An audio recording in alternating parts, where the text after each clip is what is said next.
KPCC ಅಧ್ಯಕ್ಷರು ಹಾಗೂ ಏನು ರಾಜ್ಯದ ಉಪಮುಖ್ಯಮಂತ್ರಿಗಳು ಆಗಿರ್ತಕ್ಕಂಥ ಡಿ.ಕೆ. ಶಿವಕುಮಾರ್ ಅವರು ಮೊನ್ನೆ ಒಂದು ಕಾರ್ಯಕ್ರಮದಲ್ಲಿ ಮಂಡ್ಯ ಜನರ ಬಗ್ಗೆ ಆಡಿರ್ತಕ್ಕಂಥ ಮಾತಿನ ವಿರುದ್ಧವಾಗಿ ಈಗಾಗಲೇ ಜಿಲ್ಲಾದ್ಯಂತ ಆಕ್ರೋಶ ಕೂಡ ಭುಗಿಲೆದ್ದಿರ್ತಕ್ಕಂಥದ್ದು. ನಿನ್ನೆಯಷ್ಟೇ ಒಂದು ವಿವಿಧ ಜನಪರ ಸಂಘಟನೆಗಳು ಮಂಡ್ಯದ ಸಂಜೆ ವೃತ್ತದಲ್ಲಿ ಪ್ರತಿಭಟನೆಯನ್ನು ಮಾಡಿ ಆ ಹೇಳಿಕೆಯನ್ನು ಖಂಡಿಸಿದರು. ಆದರೆ ಇದೀಗ ಸೋಷಿಯಲ್ ಮೀಡಿಯಾದಲ್ಲೂ ಕೂಡ ಅವರ ಹೇಳಿಕೆ ವಿರುದ್ಧವಾಗಿ ಸಾಕಷ್ಟು ಒಂದು ಆಕ್ರೋಶ ಭರಿತವಾದ ಪೋಸ್ಟ್ಗಳು ದಿನನಿತ್ಯವೂ ಕೂಡ ಹೆಚ್ಚಾಗ್ತಾನೆ ಇರ್ತಕ್ಕಂಥದ್ದು. ಅದರ ಬಗ್ಗೆ ಮಾತನಾಡಲಿಕ್ಕೆ ಮಂಡ್ಯದ ಸಾಕಷ್ಟು ಜನರು ನಮ್ಮ ಜೊತೆಲಿದ್ದಾರೆ. ಅವ್ರನ್ನ ಮಾತನಾಡಿಸ್ತೇನೆ. ಮೊದಲಿಗೆ ಏನು ಹಿಂದೂ ಕಾರ್ಯಕರ್ತರಾಗಿರ್ತಕ್ಕಂಥ ಹಿಂದೂ ಸಂಘಟನೆ ಕಾರ್ಯಕರ್ತರಾಗಿರ್ತಕ್ಕಂಥ ಸಿ.ಟಿ. ಮಂಜುನಾಥ್ ಅವರು ಇದ್ದಾರೆ. ಅವ್ರನ್ನ ಮಾತನಾಡಿಸ್ತೇನೆ. ಸರ್, ಡಿ.ಕೆ. ಶಿವಕುಮಾರ್ ಅವರ ಈ ಒಂದು ಹೇಳಿಕೆ ಬಗ್ಗೆ ತಾವೇನು ಹೇಳ್ತೀರಿ? ಡಿ.ಕೆ. ಶಿವಕುಮಾರ್ ಅವರು ಒಂದು ರಾಜಕೀಯ ಪಕ್ಷದ ರಾಜ್ಯಾಧ್ಯಕ್ಷರು, ಹೆಚ್ಚಾಗಿ ಈ ರಾಜ್ಯದ ಉಪಮುಖ್ಯಮಂತ್ರಿ ಆಗಿರ್ತಕ್ಕಂಥವ್ರು, ಸಂವಿಧಾನಾತ್ಮಕವಾದಂಥ ಹುದ್ದೆಯಲ್ಲಿರ್ತಕ್ಕಂಥವ್ರು. ಅವ್ರ ಬಾಯಲ್ಲಿ ಈ ರೀತಿ ಮಂಡ್ಯದ ಬಗ್ಗೆ ಕೀಳು ಅಭಿರುಚಿಯ ಮಾತು ತರವಲ್ಲ. ಏಕೆಂತಂದರೆ ಮಂಡ್ಯಕ್ಕೆ ಅದರದೇ ಆದಂಥ ಇತಿಹಾಸ ಇದೆ. ಬಿ.ಎಂ. ಶ್ರೀಕಂಠಯ್ಯನವರು, ಮೂರ್ತಿರಾವ್ ಅಂತವರು, ತ್ರಿವೇಣಿ ಅಂತವರು, ಮತ್ತು ಬೋಕನಕೆರೆ ಸಿದ್ಧಲಿಂಗಪ್ಪ ಯಡಿಯೂರಪ್ಪನಂಥವ್ರು, ಎಸ್.ಎಂ. ಕೃಷ್ಣರಂಥವ್ರಿಗೆ ಜನ್ಮ ಕೊಟ್ಟಂಥ ಜಿಲ್ಲೆ ಅಂತಂದರೆ ಇದು ಮಂಡ್ಯ ಜಿಲ್ಲೆ. ಮಂಡ್ಯ ಎದ್ದರೆ ಇಂಡಿಯಾ ಹೇಳ್ತಾರೆ ಅಂತ ಹೇಳ್ತಾರೆ, ಮಂಡ್ಯ ಗೊತ್ತು ಇಂಡಿಯಾ ಗೊತ್ತು ಅಂತ ಹೇಳ್ತಾರೆ. ಆದರೆ ಶಿವಕುಮಾರ್ ಅವರು ಕಳೆದ ಬಾರಿ ಚುನಾವಣಾ ಸಂದರ್ಭದಲ್ಲಿ ನನಗೆ ಅಧಿಕಾರ ಕೊಡಿ, ಪೆನ್ ಕೊಡಿ ಅಂತೇಳಿ ದುಂಬಾಳು ಬಿದ್ದು ಗೋಗರ್ದು ಇಲ್ಲಿ ಬಂದು ಪ್ರಚಾರ ಮಾಡಿದ್ರು. ಆದರೆ ಆ ಕೊಟ್ಟಿದ್ದ ತಪ್ಪಿಗೆ ಇವತ್ತು ಅಧಿಕಾರ ಕೊಟ್ಟಿದ್ದ ತಪ್ಪಿಗೆ ಶಾಸಕರನ್ನ 5 ಜನ ಶಾಸಕರನ್ನ ಆರಿಸಿ ಕಳಿಸಿದ್ವಿ. ಒಬ್ಬರು ಉಸ್ತುವಾರಿ ಸಚಿವರು ಕೂಡ ಇದ್ದಾರೆ. ಅವ್ರನ್ನ ಆಯ್ಕೆ ಮಾಡಿದ ತಪ್ಪಿಗೆ ಇವತ್ತು ಮಂಡ್ಯ ಜನರನ್ನ ಛತ್ರಿಗಳು ಅಂತ ಹೇಳ್ತಾರೆ. ಛತ್ರಿಗಳಲ್ಲ ಸ್ವಾಮಿ, ನಾವು ಛತ್ರಪತಿಗಳು ಅಂತ ಹೇಳ್ಕೊಳ್ಳೋಕ್ಕೆ ನಾವು ಹೆಮ್ಮೆ ಪಡ್ಕೊತೀನಿ. ಈ ಕೂಡಲೇ ಏನು ಈ ಮಾತೇನು ಹೇಳಿದರೆ ಅದನ್ನು ವಾಪಸ್ ಪಡಿಬೇಕು, ಕ್ಷಮೆ ಯಾಚನೆ ಮಾಡಬೇಕು, ಇಲ್ಲ ಸ್ಪಷ್ಟೀಕರಣ ಕೊಡಬೇಕು. ನಾನು ಅಂದಿದ್ದು ನಮ್ಮ ಉಸ್ತುವಾರಿ ಸಚಿವರಿಗೆ ಇಲ್ಲ ನಮ್ಮ ಶಾಸಕರಿಗ ಅನ್ನೋದು. ಯಾಕೆಂತಂದರೆ ಮಂಡ್ಯ ಅನ್ನೋ ಶಬ್ದ ಬಂದಿರೋದ್ರಿಂದ ಸ್ವಾಭಿಮಾನಿ ಮಂಡ್ಯದ ಜನರ ಭಾವನೆಗಳಿಗೆ ಧಕ್ಕೆ ತರುವಂಥ ವಿಚಾರ. ಈ ಕೂಡಲೇ ಸ್ಪಷ್ಟನೆ ಕೊಡೋದನ್ನಾದರೆ ಇಲ್ಲ ಕ್ಷಮೆ ಯಾಚಿಸ್ತಾನೋದರೆ ಅವರು ಇಲ್ಲೇ ಬಂದರೂ ಕೂಡ ಕಪ್ಪು ಬಾವುಟವನ್ನು ಪ್ರದರ್ಶನ ಮಾಡುವಂತಹ ಕೆಲಸವನ್ನು ನಾವು ಮಾಡ್ತೀವಿ ಅಂತ ಎಚ್ಚರಿಸ್ತಾ ಇದ್ದೀನಿ. ಇನ್ನು ಸಾಕಷ್ಟು ಹೋರಾಟಗಾರರು ಕೂಡ ಇದ್ದಾರೆ, ವಿವಿಧ ಸಂಘಟನೆಗಳ ಮುಖಂಡರುಗಳು ಕೂಡ ಇದ್ದಾರೆ. ಅವ್ರನ್ನ ಮಾತನಾಡ್ತೇನೆ. ಸರ್, ಮೊದಲಿಗೆ ನೀವು ಹಿರಿಯ ಹೋರಾಟಗಾರರಾಗಿ ಸಾಕಷ್ಟು ಹೋರಾಟಗಳಲ್ಲಿ ಪಾಲ್ಗೊಂಡಿದ್ದೀರಿ. ಆದರೆ ಈ ರೀತಿಯ ರಾಜಕಾರಣಿಗಳ ಈ ರೀತಿಯ ಹೇಳಿಕೆಗಳ ವಿರುದ್ಧವಾಗೂ ಕೂಡ ಸಾಕಷ್ಟು ಹೋರಾಟಗಳನ್ನ ಮಾಡಿರ್ತೀರಿ. ಆದರೆ ಈ ಡಿ.ಕೆ. ಶಿವಕುಮಾರ್ ಅವರ ಈ ಹೇಳಿಕೆಯನ್ನು ಯಾವ ರೀತಿ ಖಂಡಿಸ್ತೀರಿ ಮತ್ತು ಏನು ವಿಶ್ಲೇಷಿಸ್ತೀರಿ? ಬಂಧುಗಳೇ, ಒಬ್ಬ ಉಪಮುಖ್ಯಮಂತ್ರಿಯಾಗಿ ರಾಜ್ಯ ಅಧ್ಯಕ್ಷ ಆಗಿ ತಾನು ಏನು ಮಾತಾಡಬೇಕು ಅಂತ ಪರಿಜ್ಞಾನವೇ ಇಲ್ಲ ಈ ವ್ಯಕ್ತಿಗೆ.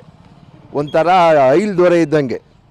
ಈ ಐಲ್ ದೊರೆಗಳು ರಾಜ್ಯಭಾರ ಮಾಡ್ತಾಯಿದ್ರು, ಹಂಗೆ ಮಾಡ್ತಾಯಿದ್ದಾನೆ. ಅನಾವಶ್ಯಕವಾಗಿ ಮಾತುಗಳು, ದುರಾಂಕಾರದ ಮಾತುಗಳು ಇವೆಲ್ಲವೂ ಕೂಡ ನಡೀತಾ. ಒಬ್ಬ ಮುಖ್ಯಮಂತ್ರಿ ಆಗುವಂಥ ಯೋಗ್ಯತೆ ಇದ್ದಂಥ ನೀವು ಮಂತ್ರಿಗೂ ನಾನು ಅನಾಲಾಯಕು ಅಂತ ಅವನೇ ಹೇಳ್ಕೊಂಡಿದ್ದಾನೆ. ಕಾಂಗ್ರೆಸ್ ಕಾರ್ಯಕ್ರಮದಲ್ಲಿ ವೇದಿಕೆ ಮೇಲೆ ಮಂಡ್ಯ ಜಿಲ್ಲೆ ಛತ್ರಿಗಳು ಇಳಿಸಿ ಕೆಳಗಡೆ ಅನ್ನೋ ಒಂದು ಪದ ಇದೆಯಲ್ಲ, ಅದು ಸ್ಪಷ್ಟಪಡಿಸ್ಬೇಕು. ನೀವು ಕಾಂಗ್ರೆಸ್ನವ್ರಿಗೆ ಹೇಳಿದ್ದೀರಾ ಅಥವಾ ಮಂಡ್ಯದವ್ರಿಗೆ ಹೇಳಿದ್ದೀರಾ ಅನ್ನೋದು ಸ್ಪಷ್ಟಪಡಿಸ್ಬೇಕು ಧೈರ್ಯವಾಗಿ. ನೀವು ಕಾಂಗ್ರೆಸ್ನವ್ರಿಗೆ ಹೇಳಿದರೆ ಕಾಂಗ್ರೆಸ್ನವ್ರು ಅವರು ಅದನ್ನು ಖಂಡಿಸ್ತಾರೆ, ಇಲ್ಲಾಂದರೆ ಮುಟ್ಟಾಳರಾಗಿ ಇರ್ತಾರೆ. ಆದರೆ ಮಂಡ್ಯ ಅನ್ನೋ ಶಬ್ದ ಬಂದಿರೋದು ಅತ್ಯಂತ ಘನಘೋರ ಅವಮಾನ ಆದಂಗೆ. ಇದಕ್ಕೆ ನೀವು ಸಾರ್ವಜನಿಕವಾಗಿ ಕ್ಷಮೆ ಯಾಚಿಸಬೇಕು. ಒಂದು ವೇಳೆ ಮಾದೇಗೌಡರಿದ್ದರೆ ನಿಮಗೆ ಸರಿಯಾದಂಥ ಆ ಪದ ಬಳಸಬಾರ್ದು, ಅಂಥ ನಿಕೃಷ್ಟವಾದ ಪದವನ್ನು ಬಳಸ್ತಾಯಿದ್ರು ಜಿ ಮಾದೇಗೌಡರು. ನೀವು ಮಂಡ್ಯ ಜಿಲ್ಲೆಗೆ ನಿಮಗೆ ಗೌರವವನ್ನು ಕೊಟ್ಟು 6 ಶಾಸಕರನ್ನ ಗೆಲ್ಲಿಸಿ ನೀವು ಒಬ್ಬ ಒಕ್ಕಲಿಗ ಮುಖ್ಯಮಂತ್ರಿ ಆಗಲಿ ಅಂದರೆ ಹಿಂಗೆ ಲೂಸ್ ಹಂಗೆ ಅಸಹ್ಯ ನಿಮ್ಮ ನಡವಳಿಕೆಗಳಿವೆಲ್ಲ ಮೊದಲು ಬದಲಾವಣೆ ಆಗಬೇಕು.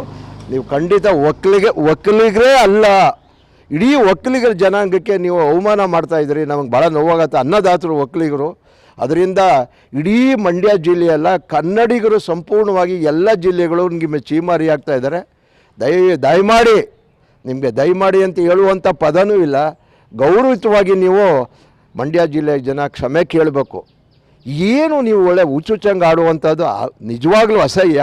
ಇಂಥ ಹೇಡಿತನ ಮತ್ತು ಅಸಹ್ಯ ಇರುವಂಥ ಮುಖ್ಯಮಂತ್ರಿಯನ್ನು ಪಡೆದಿದ್ದೀವಲ್ಲ ಅನ್ನೋದು ನಮಗೆ ಅತ್ಯಂತ ದುಃಖಕರ ಆಗುತ್ತೆ.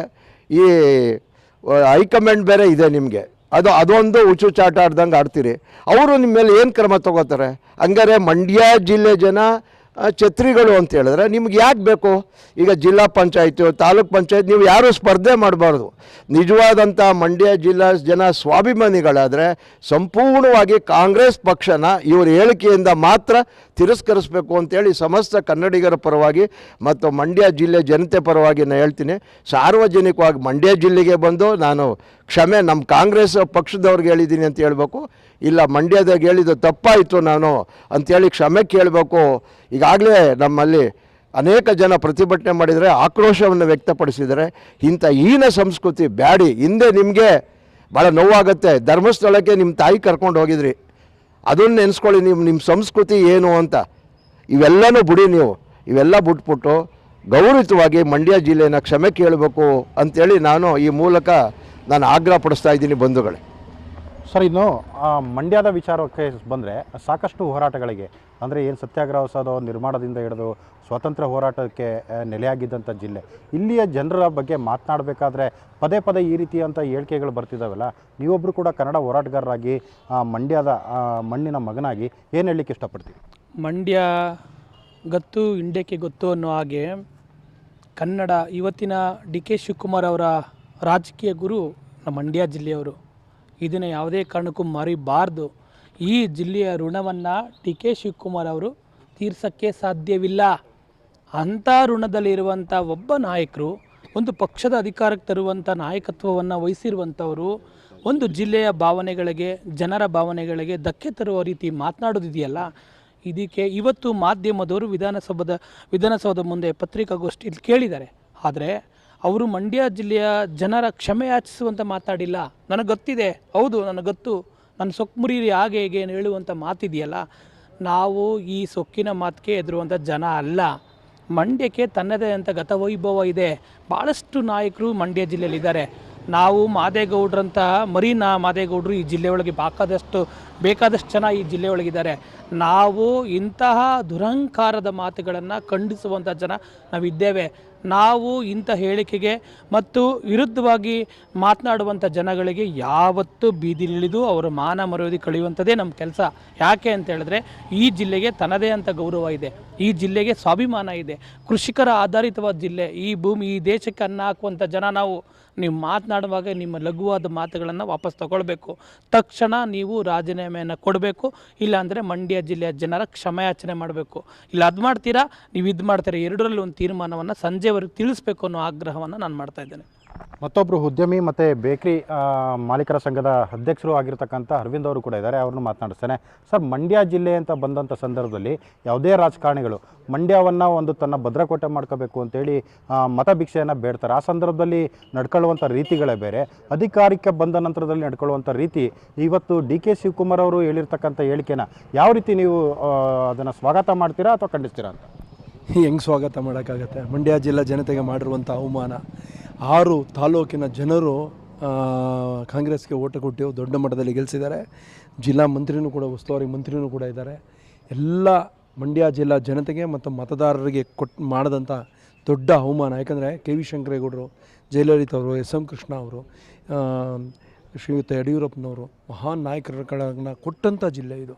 ಇಂಥ ಜಿಲ್ಲೆಗೆ ಮಾಡಿದಂಥ ದೊಡ್ಡ ಅವಮಾನ ಬಹುಶಃ ಡಿ ಕೆ ಶಿವಕುಮಾರ್ ಅವರಿಗೆ ಅಪಾಭಿತನ ಅಥವಾ ನಾನು ಮುಖ್ಯಮಂತ್ರಿ ಆಗ್ತೀನೋ ಇಲ್ಲವೋ ಅನ್ನೋ ನಿರಾಶಾದಾಯಕ ಇದಕ್ಕೆ ಹೊಟ್ಟೋಗಿರ್ಬೇಕು. ಅವರು ಒಂಥರ ಮೈಂಡ್ ಅಪ್ಸೈಡ್ ಆಗಿ ಈ ಥರ ಮಾತಾಡ್ತಾ ಇದ್ದಾರೇನೋ.